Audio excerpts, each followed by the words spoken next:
जय हिंद दोस्तों। कैसे हो आप सभी लोग। उम्मीद करते हैं मस्त और बिंदास होंगे और अपनी पढ़ाई को बेहतर तरीके से कर रहे होंगे। अपना परसेंटेज का जो टॉपिक चल रहा है, इसमें जो कल का सेशन हुआ था, कल के सेशन में मैंने आपको एक बहुत ही इंपॉर्टेंट कॉन्सेप्ट समझाया था और मैंने आपसे बोला था कि अगर आप इस कॉन्सेप्ट को कंप्लीट करते हो तो एग्जाम के पॉइंट ऑफ व्यू से देखोगे तो हर एक एग्जाम में इस कॉन्सेप्ट से एक ना एक क्वेश्चन जरूर पूछा जाता है। तो कॉन्सेप्ट बहुत ही इंपॉर्टेंट है और कॉन्सेप्ट को अगर आप समझ लेते हो तो अपने क्वेश्चन का जो आंसर है 2 से 3 सेकंड में भी आप फाइंड कर पाओगे। और अगर आपको कॉन्सेप्ट की जो कंप्लीट लैंग्वेज है, जो उसका बेसिक है, अगर आपने उसको कंप्लीट नहीं किया है तो फिर आपको सेम उसी क्वेश्चन को सॉल्व करने में 1 से 1.5 मिनट का टाइम लग सकता है। तो आपका टाइम बचे और आपके आंसर फास्ट तरीके से निकले, उसके लिए मैंने पूरे एफर्ट्स डालते हुए हर एक तरीके से हर एक की पॉइंट पर डिटेल में डिस्कस करते हुए मैंने इस कॉन्सेप्ट को एक्सप्लेन किया था। और मैंने आपसे कहा था कि आपको पूरी कोशिश करना है कि ये जो कॉन्सेप्ट है, इसकी जो लैंग्वेज है, इसके जितने भी की पॉइंट्स हैं, हर एक की पॉइंट्स को आपको नोट करना है, बेहतर तरीके से उसको समझने की कोशिश करना है। और जितने भी एग्जाम्स मैंने लिए हैं, इन एग्जाम्स में आपको डाटा चेंज करके उसको फिर से सेटिस्फाई करवा के देखना है। आपको पूरा का पूरा जो लॉजिक है बेस्ट तरीके से कंप्लीट हो जाएगा, आपके दिमाग के अंदर छप जाएगा। तो उम्मीद करते हैं कि आपने इस काम को जरूर किया होगा, आपने कॉन्सेप्ट को बहुत अच्छे से नोट किया होगा, उसका रिवीजन किया होगा, एक दो एग्जांपल अपने खुद की तरफ से इस डाटा के अंदर सेटिस्फाई करवा के देखे होंगे, तो आपको कॉन्सेप्ट बेहतर तरीके से आने लगा होगा। अगर आपने कॉन्सेप्ट का रिवीजन कर लिया, कॉन्सेप्ट को बेहतर तरीके से समझ लिया, तो आज इसी कॉन्सेप्ट पर हम क्वेश्चनों की प्रैक्टिस करेंगे। लेकिन उससे पहले हम एक और एग्जांपल से आज इसका क्विकली रिवीजन करवाने की कोशिश करेंगे, क्योंकि कॉन्सेप्ट इंपॉर्टेंट है, एग्जाम्स में पूछा जाता है। और अगर आपको एक कॉन्सेप्ट आएगा तो आपका 1 से 1.5 मिनट का टाइम भी सेव हो सकता है, जो आप किसी और क्वेश्चन में लगा करके जहां आपका सिलेक्शन रुकेगा, उस कंडीशन में आप अपने टाइम का सही यूज करके एक क्वेश्चन और सही करके किसी भी पोस्ट में आप सिलेक्शन को ले सकते हो। तो उम्मीद करते हैं बेहतर तरीके से आप कंप्लीट सेशन को करोगे। अगर कोई नया है तो उससे गुजारिश करेंगे कि लास्ट के जितने भी सेशन कंप्लीट हो चुके हैं, हर एक सेशन को बेहतर तरीके से देखे, उनको कंप्लीट कर ले। क्योंकि किसी भी टॉपिक को अगर बहुत ही अच्छे स्ट्रॉन्ग तरीके से प्रिपेयर करना है कि आपके कोई भी कॉन्सेप्ट, कोई भी टाइप मिस ना हो, उसको आप हर एक तरीके से कंप्लीट करना चाहो, तो उसके एक सेशन से स्टार्ट करके जहां तक उसके सेशन हो, हर एक सेशन को पूरी तरीके से देखो, उसके कॉन्सेप्टों को समझो, जो क्वेश्चन है उनके क्वेश्चनों को बहुत अच्छे से प्रैक्टिस करो। बात क्लियर है। तो ये आपकी एक स्ट्रेटजी होनी चाहिए किसी भी एग्जाम के सिलेबस को पूरा करने के लिए।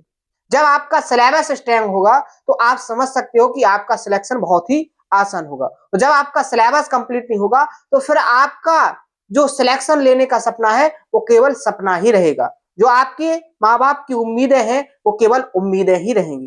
तो आपके सपने पूरे हो, आपके माँ बाप की उम्मीदें पूरी हो, उसके लिए आपको जितनी जान जी जान लगा के मेहनत करनी पड़े, पूरी जी जान लगा के मेहनत करो। ठीक है। तो आइए एग्जांपल लेते हैं। मैंने कहा था कि कोई भी दो नंबर का अगर गुणनफल कांस्टेंट होता है तो एक नंबर दूसरे के रिवर्स रेशियो में होता है। जैसे एग्जांपल से समझें, कि एक कोई व्यक्ति है जो पेट्रोल पर वो कितने 240 रुपए खर्च करना चाहता है। कोई व्यक्ति है, एक जो पर्सन है, वो पेट्रोल पर 240 रुपए खर्च करना चाहता है। बात क्लियर है। यहां पर जो हमने देखा कि 1 लीटर की जो कीमत थी, जो 1 लीटर पेट्रोल की कीमत थी वो कितनी थी, 60 रुपए। तो यहां पर देखा गया कि जो उसकी खपत होगी वो खपत कितनी होगी, तो आपका तुरंत जवाब आएगा कि सर 4 लीटर। कितनी होगी, 4 लीटर। बात क्लियर है। आगे जो क्या होता है, जैसे टाइम बढ़ता है, टाइम बढ़ने के साथ वो अपने खर्च को तो सेम रखता है 240 ही, लेकिन जो 1 लीटर की प्राइस थी ये बढ़ के 60 से 80 हो जाती है। कितनी हो जाती है, 60 से 80 हो जाती है। तो इस कंडीशन में आपका जो है यहां पर खपत में क्या रेशियो होगा, खपत की क्या वैल्यू आएगी, वो आपको फाइंड करना है। तो आप सेम वही करोगे जो यहां पर किया, 60 से इसको डिवाइड किया था तो 4 आ गया था। यहां 80 से इस नंबर को डिवाइड करोगे तो 3 है। लेकिन ये कंप्लीट बेसिक हो गया। इसको कॉन्सेप्चुअली तरीके से कैसे देखें, तो मैंने आपसे कहा था कि यहां पर ये प्राइस है और ये आपकी कंजम्पशन है, खपत है। अगर आपको प्राइस का रेशियो पता होगा तो आप खपत का रेशियो निकाल सकते हो, और अगर आपको खपत का रेशियो पता होगा तो आप प्राइस का रेशियो फाइंड कर सकते हो। बात क्लियर है? ये मैंने सारी चीजें कल के सेशन में एक्सप्लेन की थी और एक एक पॉइंट को डिटेल में मैंने समझाया था। आज उन पॉइंटों पर बिल्कुल भी चर्चा नहीं करेंगे जो बिल्कुल बेसिक पॉइंट थे। केवल एक एग्जांपल के थ्रू मैं आपको उस कॉन्सेप्ट का रिवीजन करवाने की कोशिश कर रहा हूं। फिर आगे के इस कॉन्सेप्ट से जिस तरीके के क्वेश्चन पूछे गए हैं उन सभी क्वेश्चनों की अपन को प्रैक्टिस करना है, ठीक है। फिर नेक्स्ट कॉन्सेप्ट पर अपन आगे बढ़ेंगे। तो यहां पर देखोगे प्राइस 60 से 80 हो गई, यानी 60 से कितनी हो गई, 80 हो गई। अगर हम प्राइस के रेशियो की बात करेंगे तो ये 20 से कट जाएगा, तो 20 या 60 और 20 चौके 80, यानी कि यहां पर प्राइस का रेशियो क्या निकल के आया, जो कीमत का रेशियो है वो निकल के आया 3:4। बात समझ में आई? प्राइस कीमत का जो अनुपात निकल के आया वो 3:4 आया है। बात समझ में आई? अगर हम बात करेंगे कंजम्पशन यानी कि खपत की बात करेंगे तो इसका रेशियो क्या होना चाहिए, तो मैंने कहा था खपत का रेशियो प्राइस की रेशियो के रिवर्स में होगा। अगर इसका अनुपात 3:4 है तो खपत का अनुपात जो होगा 4:3 होगा। अगर हम यहां से निकालें, खपत पहले 4 थी अब 3 हो गई। अगर रेशियो की बात करेंगे तो यहां पर भी 4:3 है। बात क्लियर है? तो आप यहां पर देखोगे अगर दो नंबर थे प्राइस और खपत बराबर खर्चा, यानी खर्चा को आपने सेम रखा, खर्चा में आपने कोई चेंजेस नहीं किया, तो यहां जो एक नंबर है या कह सकते हो कीमत है, कीमत का जो रेशियो होगा वो खपत के रिवर्स रेशियो के बराबर होगा, और जो खपत का रेशियो होगा वो कीमत के रिवर्स रेशियो यानी कि अपोजिट अनुपात में होगा। बात क्लियर है? ये मैंने कॉन्सेप्ट और लॉजिक विथ एग्जांपल के 3 एग्जांपल लिए थे और आपको डिटेल में समझाया था। आपको ये भी बताया था कि एक जो एग्जामिनर होगा वो किस किस तरीके की लैंग्वेज से क्वेश्चन क्रिएट कर सकता है। तो जिसने लास्ट के सेशन को देखा होगा ये सारी डिटेल उसको बेहतर तरीके से पता होगी, और जिसने नहीं देखा है तो पहले वो लास्ट के सेशन को जरूर देख ले, उससे समझे कि बेसिकली कॉन्सेप्ट है क्या। ये मैंने आपको एक क्वेश्चन भी सॉल्व करवाया था। अब हम आज बढ़ेंगे आगे के क्वेश्चन पर। तो ये मैंने आपको एग्जांपल के तौर पर दिया था कि इसका आंसर आपको कमेंट बॉक्स में करना है कि क्या आंसर निकलेगा इसका और आप किस तरीके से करोगे। बात क्लियर है? तो उम्मीद है आप सभी लोगों ने इस क्वेश्चन को खुद से सॉल्व करने की कोशिश जरूर की होगी। क्वेश्चन क्या है, सबसे पहले क्वेश्चन को रीड करेंगे, फिर अपने क्वेश्चन का कम से कम टाइम के अंदर आंसर निकालने की पूरी कोशिश करेंगे। कैलकुलेशन में भी हम टाइम को बचाएंगे और क्वेश्चन को रीड करने में भी हम टाइम को बचाएंगे, क्योंकि पहले कॉन्सेप्ट को समझने में हमने वो सारी अप्रोच समझ ली कि जो एक एग्जामिनर होता है वो किस तरीके की लैंग्वेज यूज करके एक क्वेश्चन को क्रिएट करता है। बात क्लियर है? तो यहां पर क्वेश्चन में बोला गया है कि if the price of potatoes increase by 10%, then how much percentage a user has to cut down on his consumption of potatoes so that the expenditure on potatoes remains unchanged। बात समझ में आई? यानी वो पोटैटोज की जो कीमत है 10% increase करता है, क्या करता है 10% बढ़ाता है। फिर उसने क्या बोला है कि अब उसकी how much percentage a user has to cut down माने कम करेगा, कंजम्पशन ऑफ द पोटैटोज, वह अपनी खपत को कितना कम करेगा, so that the expenditure on potatoes remains unchanged, यानी कि उनका जो खर्च है वो कैसे अनचेंज माने उसमें कोई परिवर्तन नहीं किया गया है। तो जो मैंने लॉजिक बताया था उस लॉजिक से आपकी ये लैंग्वेज मैच हुई है कि नहीं? बिल्कुल मैच हुई है। कैसे सॉल्व करेंगे? आप कॉन्सेप्ट की तरीके से करेंगे। अगर 10% क्या हुआ है, इंक्रीज हुआ है, तो 10% की हम अगर बात करेंगे तो इसका मतलब क्या होता है फ्रैक्शन में 1/10। अब इंक्रीज हुई है तो यहां किसका साइन लगाएंगे हम? प्लस का। सॉल्व कैसे करेंगे? एक बैग जो बेसिक से करने वाला होगा वो कैसे करेगा कि पहले उसकी कीमत अगर 10 थी तो अब 1 बढ़ जाएगी, क्या हो जाएगी 11। तो हम देखेंगे यहां प्राइस यानी पी का क्या रेशियो क्या आ जाएगा 10:11।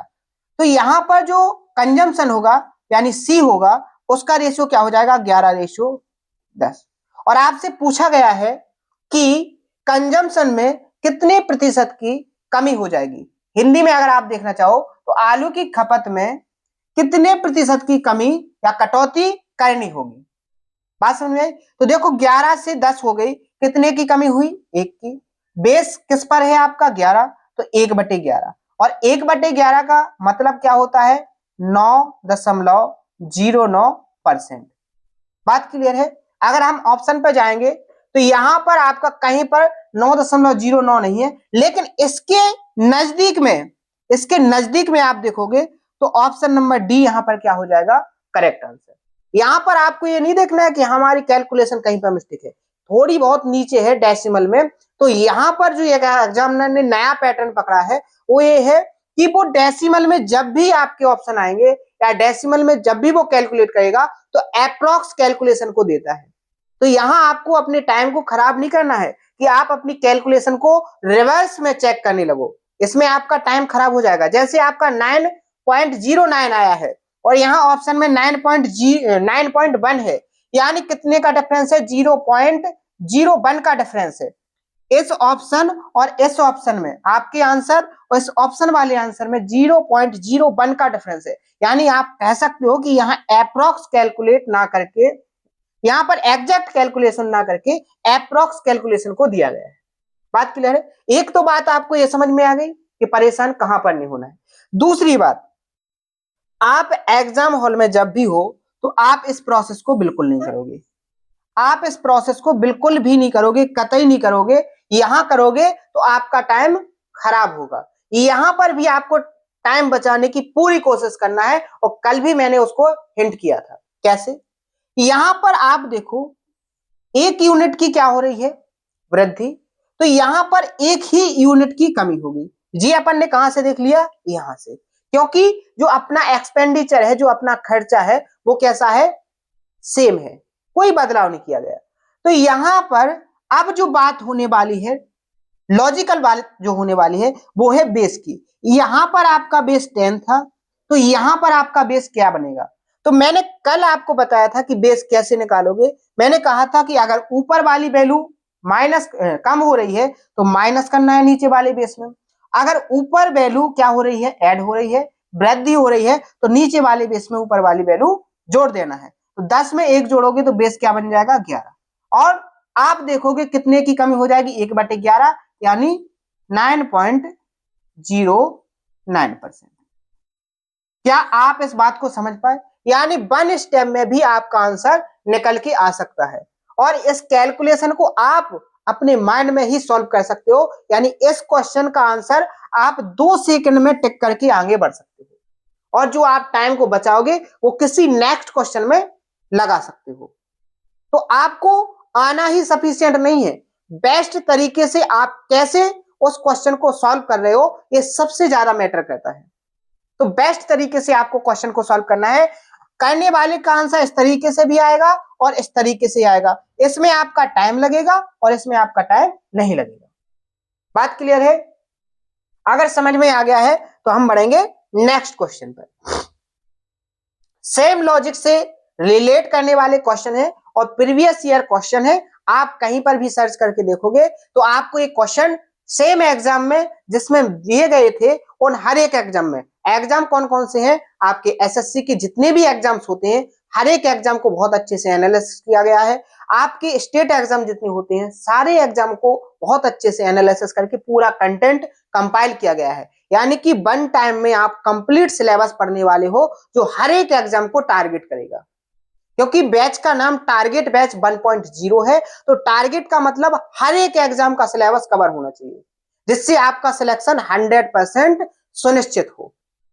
बात क्लियर है? क्वेश्चन पढ़ेंगे। क्वेश्चन में बोला गया है यदि पेट्रोल की कीमत में 28% की वृद्धि होती है तो उपभोक्ता द्वारा जो खपत में कितने प्रतिशत की कमी की जानी चाहिए यदि पेट्रोल पर व्यय अपरिवर्तित रहे, यानी कि उसकी एक्सपेंडिचर में कोई बदलाव ना हो।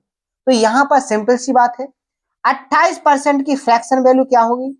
28% की फ्रैक्शन वैल्यू होगी क्या? अगर हम बात करेंगे 1/25 की तो 4%, 4 को हम 28 बनाएंगे तो वो कितना हो जाएगा? 7/25।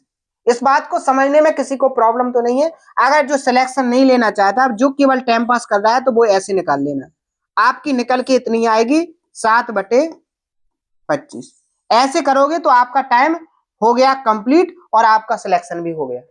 करना इस तरीके से, क्योंकि पहला जो सेशन था वो इन्हीं से जो फ्रैक्शन थी इससे रिलेटेड था। मैंने फ्रैक्शन को कैसे याद करना है, फ्रैक्शन पे एक एग्जामिनर कैसे डाटा को सेट करता है, इस सारे के सारी जो की पॉइंट्स हैं, जो बेसिक कॉन्सेप्ट हैं, ये मैंने बेहतर तरीके से आपको समझाने की काम किया है और उम्मीद करते हैं कि आपने उसको बेहतर तरीके से प्रैक्टिस भी किया होगा और सीखने की पूरी कोशिश भी की होगी और आपको बेहतर तरीके से याद भी हो गए होंगे अभी तक तो, क्योंकि आप देख रहे हो क्वेश्चन 89 नंबर पर आ गए हैं, यानी अपने 88 नंबर तक के जो क्वेश्चन थे, 88 जो क्वेश्चन थे वो प्रैक्टिस हो चुके हैं और इनमें आप अगर अनुमान लगाओगे तो कम से कम 90 फ्रैक्शन आपने प्रैक्टिस कर लिए हैं, यानी कि आप 90 फ्रैक्शन तो कम से कम मिनिमम 90 फ्रैक्शन तो आप रिवाइज कर चुके हो, 90 फ्रैक्शन को आप कैलकुलेशन में ले चुके हो।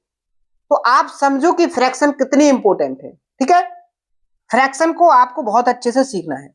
अब यहां पर इंक्रीज किया गया है तो यहां लगाएंगे हम प्लस। तो अब उसने पूछा खपत में कितने % की कमी होगी, तो देखो कमी तो 7 ही यूनिट की होगी, लेकिन यहां बेस क्या बनेगा? यहां बेस बनेगा आपका 25 + 7, यानी कितना हो जाएगा? 32। और इस 32 से आपको परसेंटेज में चेंज करना है तो ऊपर 100% से मल्टीप्लाई, यानी 700%। 700% को 32 से डिवाइड करोगे तो 32 दूनी 64, 6 बचेगा, फिर 60 हो जाएगा।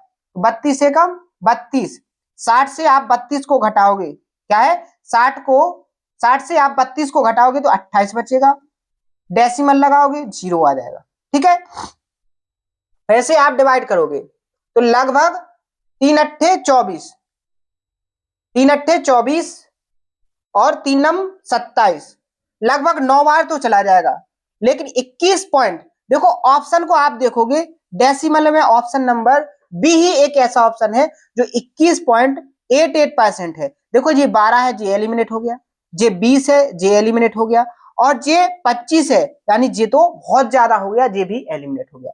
तो मैंने जो कॉन्सेप्ट बताया था कि डेसिमल और फ्रैक्शन में जब भी फंसो ऑप्शन पर नजर जरूर रखो। यहां आपने ऑप्शन को देखा और यहां तक आपने कैलकुलेट तो कर ही लिया था आसान तरीके से, जिसमें आपका टाइम बिल्कुल खराब नहीं होगा। इतना टाइम तो हर एक स्टूडेंट को लगेगा, तो आप ऑप्शन से भी कैलकुलेट करते बिना भी अपने ऑप्शन को टिक कर सकते हो। बात समझ में आई? तो कैसे टाइम को बचाना है, ये अप्रोच उम्मीद है आपको बेहतर तरीके से समझ में आ रही होगी। बात क्लियर है? आगे बढ़े, नेक्स्ट क्वेश्चन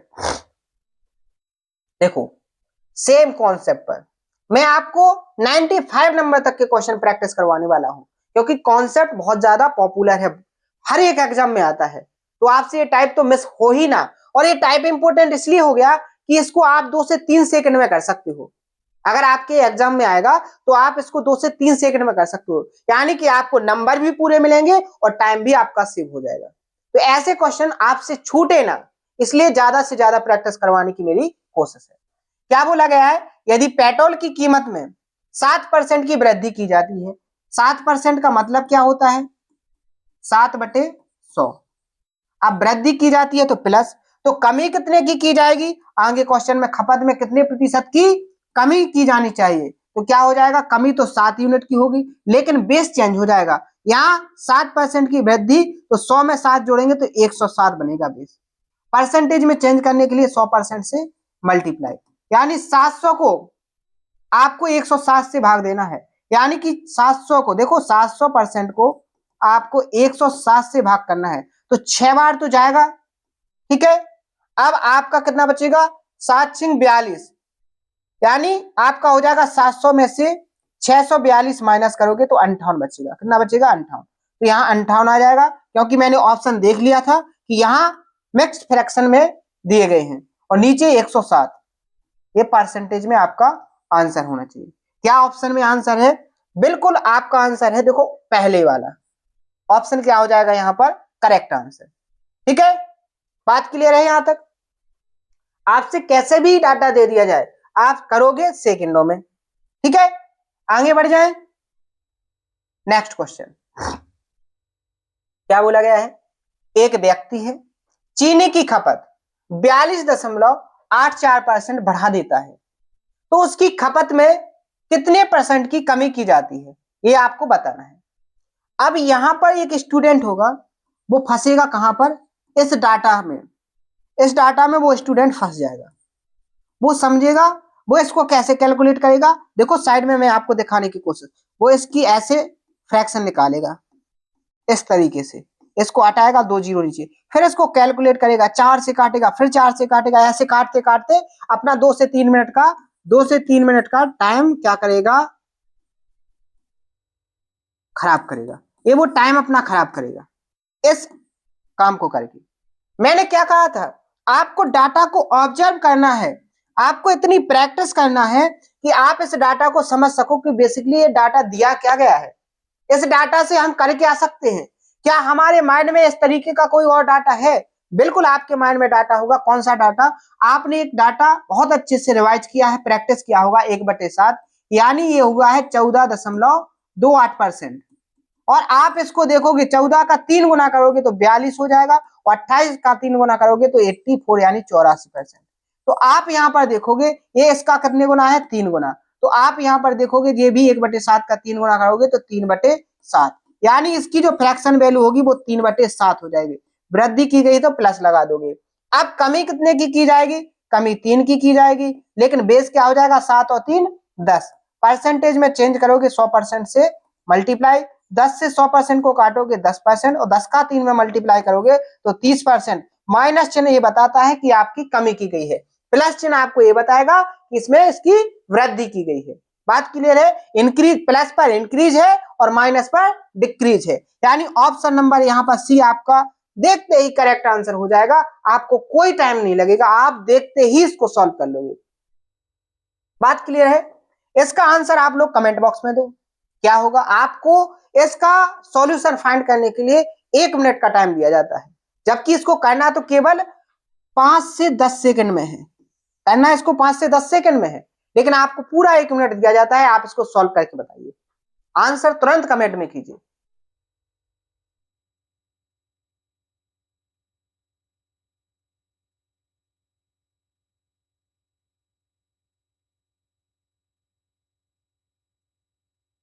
हुआ किसी से सॉल्व?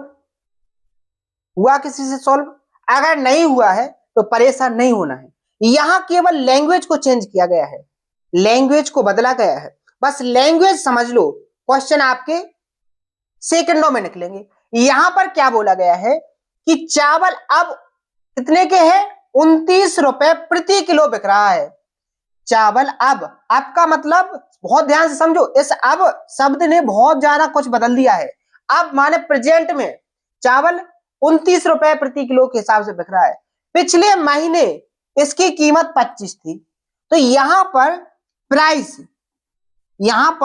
प्राइस पहले 25 थी और 25 से हो गई 29, यानी आप देखोगे प्राइस में रेशियो क्या हो जाएगा? 25:29। तो आपको यहां पर बताना है कि जो परिवार है, परिवार को अपनी खपत में कितने प्रतिशत की कमी करनी चाहिए। यहां देखो 25 से 29 हुई, यानी प्राइस क्या हो गई? बढ़ गई। तो खपत जो होगी, कंजम्पशन जो होगा वो क्या होगा? कमेगा, बिल्कुल कमेगा। अब प्राइस का रेशियो 25:29 है, तो यहां खपत का जो रेशियो होगा वो क्या हो जाएगा आपका? 29:25। इस बात को समझने में किसी को दिक्कत तो नहीं है? ये बात आपको क्लियर हो गई कि नहीं हो गई? मैंने प्राइस और खपत का जो रेशियो निकाला है, इस रेशियो को आपका माइंड एक्सेप्ट कर पा रहा है कि नहीं? ये बात आपको क्लियर हुई कि नहीं? जिसको ये बात क्लियर हो गई उसका आंसर सेकंडों में उसके सामने है। कैसे? सॉरी, यहां 29 से 25 हो गया, खपत 29 से 25 हो गई, यानी 4 की कमी हो गई, लेकिन किस बेस पर? 29 बेस पर। इसको परसेंटेज में चेंज करने के लिए 100% से मल्टीप्लाई करेंगे, तो ये हो जाएगा 400, और 400% को आपको 29 से डिवाइड करना है, तो 29 से कम 29, कितना बचेगा आपका? 11, यानी 110।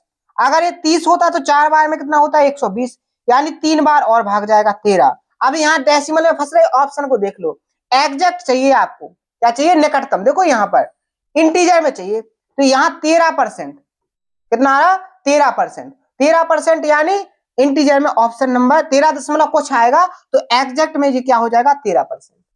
बात क्लियर है? तो इसका आंसर ऑप्शन नंबर बी क्या हो जाएगा करेक्ट आंसर। समझ पाए हो कि नहीं समझ पाए? आंसर समझ में आया? कैलकुलेट कैसे करना था ये बात आपको समझ में आ गई? समझ में आ गई तो नेक्स्ट क्वेश्चन, नेक्स्ट क्वेश्चन देखो क्या बोला गया है। चावल की कीमत क्या होती है 35% कम हो जाती है। कितनी कम हो जाती है? 35% कम हो जाती है। उस धनराशि से जो पहले 104 किलोग्राम चावल खरीदने के लिए पर्याप्त थी, कितनी अतिरिक्त मात्रा में चावल खरीदा जा सकता है। बहुत ही लॉजिकल लैंग्वेज दी है, आप इस लैंग्वेज को बेहतर तरीके से समझ के जाना और आप इस टाइप को कम से कम 3 से 4 बार प्रैक्टिस जरूर करना, क्योंकि ज्यादातर जेई टाइप बहुत ज्यादा प्रैक्टिस में आ रहा है, क्वेश्चन इसी टाइप की लैंग्वेज पर ज्यादा क्रिएट हो रहा है। यहां देखो लैंग्वेज को पकड़ो, उसने पहले तो ये बोला है कि उसकी जो प्राइस है चावल की वो 35% कम हो गई। 35% का मतलब क्या है? अगर 1/20 है तो 5%, 5 को 35 बनाएंगे तो 7 से मल्टीप्लाई करेंगे, यानी 7/20। 35% का मतलब क्या है? 7/20। बात क्लियर है? अब आगे देखो, उसने कहा है कम की गई है, यानी माइनस। बात क्लियर है? अब ध्यान से देखो, अगर पहले प्राइस 20 थी तो 20 का 35% कम हो जाएगा, यानी 7 कम हो गया, यानी अब प्राइस हो गई उसकी 13। समझना बात को। अगर ये प्राइस का रेशियो है तो कंजम्पशन का रेशियो क्या होगा? क्या आप ये बता पाओगे?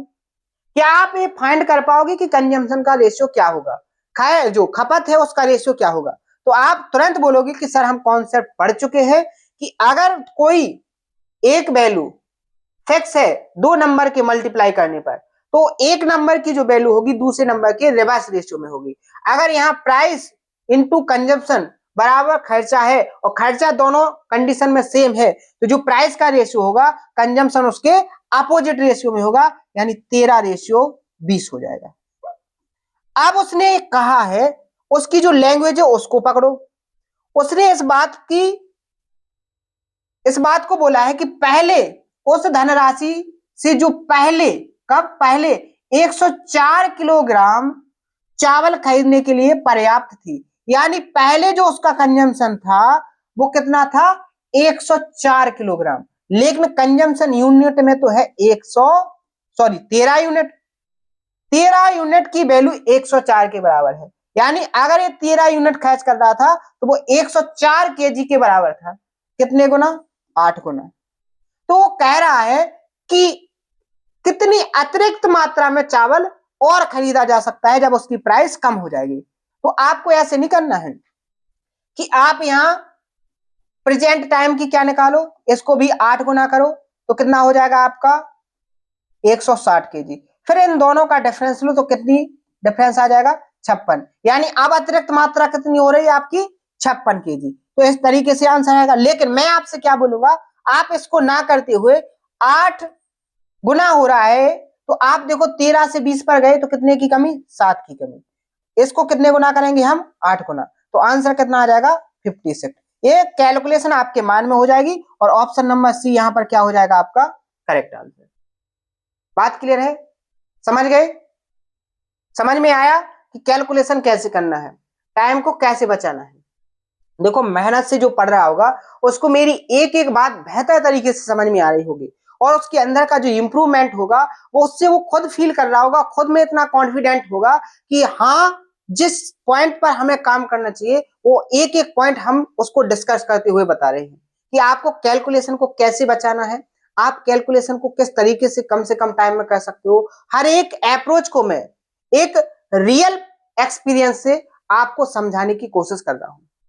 बात क्लियर है? तो उम्मीद है आपको हर एक अप्रोच मेरी बेस्ट लग रही होगी और पसंद भी आ रही होगी। और अगर आपको एक सारी की सारी अप्रोच और जो कॉन्सेप्ट है मेरे अगर आपको बेहतर तरीके से समझ में आ रहे और इनको समझने में आपको इंटरेस्ट बढ़ रहा है और आपकी कैलकुलेशन में इंप्रूवमेंट हुआ है तो आप सेशन को ज्यादा से ज्यादा शेयर करें और जितना हो सके उतना सपोर्ट करने की कोशिश करें। ठीक है, हम बढ़ेंगे अब नेक्स्ट क्वेश्चन पर। आज का भी वही रूटीन रहेगा, आपको एक क्वेश्चन बैक के तौर पर जरूर दिया जाएगा, आपको एक क्वेश्चन बैक के तौर पर जरूर दिया जाएगा। जैसे इस लैंग्वेज का एक क्वेश्चन आपने कहां पर किया है, यहां पर आपने यहां पर इस लैंग्वेज का क्वेश्चन किया है। अब आपको जो है इसका जवाब कमेंट बॉक्स में देना है, इसका आंसर कमेंट में आपको देना है कि इसका आंसर क्या होगा और आप कैसे निकालते हो और कितना आपको टाइम लगेगा। ठीक है, आंसर आपको जरूर कमेंट में करना है। ठीक है, आप अच्छे से पढ़ोगे, उम्मीद है हर एक क्वेश्चन का जवाब दोगे। ठीक है, हर एक कॉन्सेप्ट को आप कमेंट में लिखने की कोशिश किया करो, क्योंकि इससे क्या होता है हमें भी पता चलता है कि आप कंटिन्यू सेशन को देख रहे हो। ठीक है, नेक्स्ट और लास्ट क्वेश्चन है आज के सेशन का। आज के सेशन में जितने भी टाइप के कॉन्सेप्ट मैंने बताए थे उन पर सारे क्वेश्चन प्रैक्टिस हो जाएंगे। कल के सेशन में हम नए कॉन्सेप्ट से स्टार्टिंग करेंगे और नया कॉन्सेप्ट सीखेंगे। परसेंटेज जल्द ही फिनिश होने वाला है अपना। ठीक है, और एक बात और, आपको ये नहीं समझना है कि परसेंटेज में इतने सारे सेशन, देखो टॉपिक अपन वन टाइम में कंप्लीट सिलेबस पढ़ रहे हैं तो सेशन ज्यादा होंगे, कंटेंट ज्यादा होगा, लेकिन एक बार पढ़ने के बाद आपको दोबारा पढ़ने की जरूरत नहीं पड़ेगी। सारे टाइप सारे कॉन्सेप्ट आपको एक बार में ही सिखाने की पूरी कोशिश है। तो आपको इस बात पर निगेटिव नहीं जाना है कि इतना सारा कंटेंट हमें पढ़ना पड़ेगा, ये बहुत कम है। अगर इतना कंटेंट जो मैं आपको सिखाने वाला हूं अगर ये और कोई सिखाएगा तो आपको ये मान के चलिए बहुत ज्यादा कंटेंट देने की कोशिश करेगा जो आपके सिलेबस से कोई रिलेटेड नहीं रहेगा। यानी आपको केवल पढ़ने में मजा आएगा, आसान आसान पढ़ाएगा, एडवांस लेवल के जो मेंस लेवल के कॉन्सेप्ट बनते हैं वो तो उसको छुएगा भी नहीं। ठीक है, लास्ट क्वेश्चन करेंगे, बेहतर तरीके से समझेंगे इसको। क्या बोला गया है, एक्स बाई के व्युत्क्रमानुपाती है। देखो यहां पर लैंग्वेज में चेंजेस किया गया, कॉन्सेप्ट वही लगेगा, एक्स बाई के व्युत्क्रमानुपाती है, यानी एक की वैल्यू दूसरे के रिवर्स रेशियो में है। और यहां पर बोला गया है एक्स की वैल्यू में इतने परसेंट की क्या की गई है, वृद्धि। 37.5% का मतलब ही क्या होता है, 3/8। कितना होता है, 3/8। यहाँ वृद्धि की गई है, प्लस होगा तो कितने परसेंट, बाई के मान में कितने प्रतिशत की कमी होगी, कितने प्रतिशत का परिवर्तन होगा, तो कमी होगी, कितनी होगी, एग्जैक्ट में तो 3 यूनिट की होगी, लेकिन यहाँ बेस क्या हो जाएगा, 8 और 3 11। तो हम क्या करेंगे, 1/, देखो 1/11 कितना होता है, 9.09%। 3/11 तो इसमें 3 से गुणा कर देंगे तो क्या हो जाएगा, 27.27%। बात क्लियर है, क्या ऑप्शन है, बिल्कुल ऑप्शन नंबर ए यहाँ पर क्या हो जाएगा, करेक्ट आंसर। बात क्लियर है, तो देखो मैंने जो कॉन्सेप्ट आपको सिखाया 1 2 3 4 5 और 6 7 8 और 9, यानी कि आपको 8 क्वेश्चन मैंने प्रैक्टिस करवाए। ये जो कॉन्सेप्ट मैंने बताया है इस कॉन्सेप्ट पर मैंने 8 से 9 क्वेश्चन आपको प्रैक्टिस करवाए। उम्मीद करते हैं कि अब आपके इस कॉन्सेप्ट पर 100% क्लियरिटी होगी। अब आपको 1% का भी डाउट नहीं होगा। इस कॉन्सेप्ट से अगर आपके एग्जाम में क्वेश्चन आएगा तो आप सेकंडों में उसको सॉल्व कर लोगे। बात क्लियर है, तो उम्मीद करते हैं बेहतर तरीके से आप पढ़ोगे, बेहतर तरीके से रिवीजन करोगे। हर एक तरीके से मैं आपको पढ़ाने की कोशिश कर रहा हूं। बहुत सारे ऐसे डाउट्स हैं जो मैंने ऑफलाइन बैच में देखे हैं, जो स्टूडेंट्स हैं ऑफलाइन में वो ऐसे ऐसे डाउट करते हैं जो आप समझ सकते हो कि वो बेसिक से भी बहुत नीचे हैं। तो उसी लेवल को मैं लेते हुए आपको भी पढ़ाने की कोशिश कर रहा हूं। आप मेरे सामने नहीं हो, लेकिन आपकी रियल जो डाउट्स हैं वो सारे के सारे मेरे माइंड में रहते हैं, क्योंकि जब मैं ऑफलाइन में पढ़ाता हूं तो उसी लेवल से आपको जज करते हुए बिल्कुल जीरो से उठाने की कोशिश कर रहा हूं और एक एडवांस टॉप लेवल पर ले जाने की पूरी कोशिश है। तो उम्मीद करते हैं आपको बेस्ट तरीके से समझ में आ रहा होगा और जितनी मेहनत से मैं आपको पढ़ा रहा हूं उतनी मेहनत से आप भी खुद को प्रिपेयर कर रहे होंगे, हर एक कॉन्सेप्ट हर एक प्रैक्टिस को परफेक्ट तरीके से कर रहे होंगे। तो इसी उम्मीद के साथ आज के सेशन को यहीं रोकते हैं, मिलते हैं नेक्स्ट सेशन में। थैंक यू, धन्यवाद।